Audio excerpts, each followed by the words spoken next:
6월 28일 화요일입니다. 이열치열로 달라스의 무더위를 이겨내시기를 바랍니다.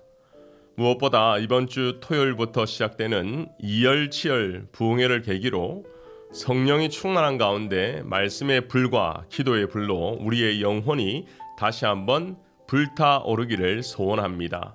오늘 주시는 하나님의 말씀은 빌립보서 2장 2절과 3절입니다. 마음을 같이하여 같은 사랑을 가지고 뜻을 합하며 한 마음을 품어 아무 일에든지 다툼이나 허용으로 하지 말고 오직 겸손한 마음으로 각각 자기보다 남을 낮게 여기고. 예전에 한국에서 교육부를 담당할 때 원동현 교수님의 책 5차원 전면교육학습법을 배운 적이 있습니다. 이 이론의 특징은 학생들이 스스로 공부할 수 있는 역량을 길러줘야 한다는 것이 취지인데요. 스스로 공부할 수 있는 역량을 기르기 위해서는 학생들로 하여금 하고 싶은 마음, 잘하고 싶은 마음에 들게 하고 할 수 있는 그런 바탕을 만들어주는 것이 중요하다는 전제입니다. 다시 말하면 마음이 가장 중요한 바탕이라는 거예요. 그래서 5차원 전면 교육학습법을 통해 5가지 수용성, 이 학습력의 마음, 바탕을 기르는 방안을 제시하는데 저자가 밝힌 5가지 수용 능력, 첫 번째는 지혜를 담당하는 지력, 두 번째는 멘탈을 담당하는 심력, 세 번째는 강인한 체력, 네 번째는 자기관리 능력, 마지막으로 5번째는 인간 관계 능력이었습니다. 마지막에 소개된 관계 능력이 공동체로 살아가면서 생기는 갈등과 불신, 사랑과 미움 이런 모든 문제를 해결하는 가장 중요한 능력이라는 거예요. 일반적으로 사람은 자기가 신뢰하고 사랑하는 사람의 말은 쉽게 받아들입니다. 그런데 그렇지 않는 사람, 나와 관계없는 사람이 말을 할 때는 그렇게 설득력이 없다라는 거예요. 그러나 배우는 위치에 있는 학생들은 자신과 관계가 있는 사람뿐만 아니라 없는 사람에게도 선한 영향력을 받아야 합니다. 특히나 요즘은 유튜브 시대입니다. 나와 관계없는 사람들은 제가 알지 못하는 사람들의 강의도 듣고 정보도 받습니다. 이렇게 관계 능력을 키워 아직 관계하지 못한 사람들, 친밀함이 없는 그런 교사들에게도 교육을 받을 수 있는 태도를 길러주어야 한다는 것. 사실 이것은 어린 학생뿐만 아니라 어른들도 마찬가지입니다.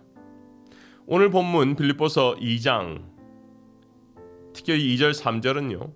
공동체 안에서 각기 다른 사람들이 어떻게 연합할 수 있는지 또한 어떻게 좋은 관계를 맺어갈지 그 비밀을 알려주고 있어요.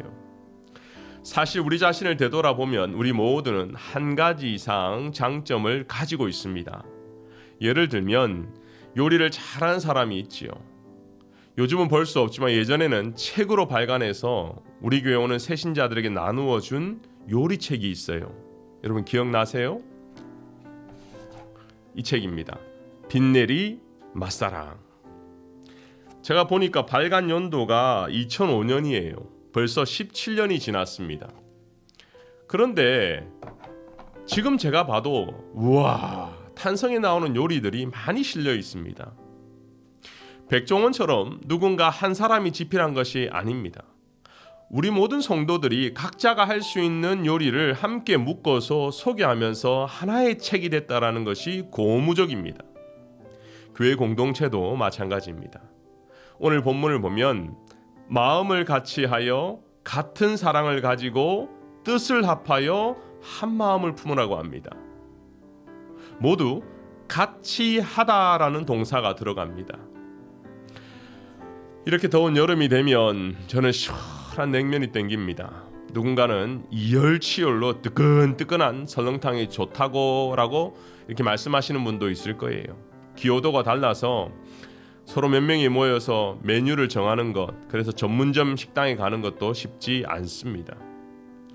이열치열 부흥회를 소개하면서 매주 토요일마다 어떤 메뉴가 나올까 여러분 궁금하시죠? 그런데 섬기는 분들이 다 달라요. 그 주에 기도받는 분들이 감사함으로 섬기게 되는데 어떤 메뉴가 나올지 모르겠지만 어떤 음식이 나오더라도 감사함으로 먹기를 바랍니다. 요즘 먹방과 쿡방이 유행인데 소금도 넣고 설탕도 넣고 간장도 넣고 고추장, 양파, 대파, 마늘, 생강까지 다 넣었는데도 이 맛의 밸런스가 안 맞고 좀 맛이 이상해요. 그럼 어떻게 하면 됩니까?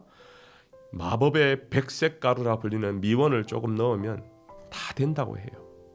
공동체에도 함께함에도 미원 같은 능력, 오직 겸손한 마음으로 각각 자기보다 남을 낮게 여기는 이러한 것이 필요한 것이죠. 사실 우리는 본능적으로 자신을 과시하고자 하는 욕망이 있어요. 허세라고도 하죠. 그래서 명품을 좋아합니다. 차를 타도 남들의 이목을 끌 수 있는 차, 내가 탁 내렸을 때 남들이 다 쳐다보았으면 좋겠다는 차, 인스타그램, 페이스북, 자기가 무엇을 먹었는지 어디를 방문했는지 다들 흔적을 남기고 있어요. 남들이 좋아요를 얼마나 눌러주었는지에 따라 자신의 존재 가치가 달라지기도 합니다. 이렇게 자신을 드러내려고 노력을 하는데도 다른 사람으로부터 인정받지 못하면 자존심에 이게 스크래치가 납니다. 못 참습니다. 나보다 다른 사람을 더 낮게 여긴다는 것은 체면 문화가 있어 사실 더 어려운 것 같아요. 이렇게 본능적으로 서로가 과시하기를 좋아하고 자신을 과대평가하고 맞지 않는 옷을 입고 다니고 서로를 무시하고 갈등이 발생할 때에 그때 사탄이 역사합니다. 교회도 마찬가지예요. 여러분 다른 교회를 다 한번 방문해 보신 분 알겠지만요, 다들 자기 교회 잘하고 있는 것, 성공적인 이야기만 자랑합니다. 반대로 있는 그대로의 현실을 보여주기를 꺼리죠. 여러분 이 세상에는 완전한 교회는 없습니다. 완전할 수도 없어요. 왜요? 교회를 다니는 저와 여러분이 완전하지 않기 때문입니다. 우리가 문제가 있는 거예요. 다시 말씀드리는 것은 나보다 남을 낮게 여기는 것은 나를 위한 것도 아니고 남을 위한 것도 아닙니다. 우리 모두를 위한 공동체를 건강하게 세우기 위한 것이라는 것입니다. 우리 주님은 교회를 위해서 자신의 몸을 버리셨습니다. 그래서 오늘 본문 바로 뒤에 5절부터 이렇게 고백을 하죠.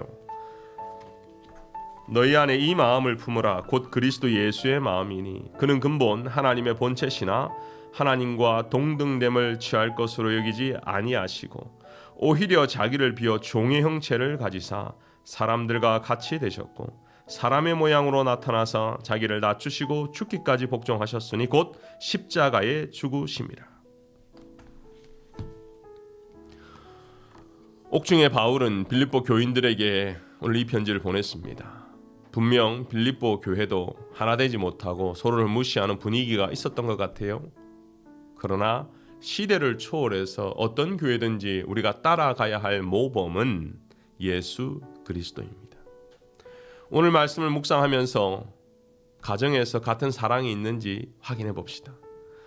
엄마 아빠만 자녀를 사랑하고 자녀들은 사랑할 줄도 모르고 받기만 한다면 건강하지 못한 가정이 될 것입니다. 자녀도 부모의 마음을 알고 함께 사랑하는 가정이 되기를 소원합니다. 내리를 들여다볼 때에 이끔이만 사랑하고 이끔이만 헌신하면 곧 무너질 거예요. 하지만 서로가 같은 사랑과 헌신을 가지면 감사가 넘쳐나고 함께 세워갈 것입니다.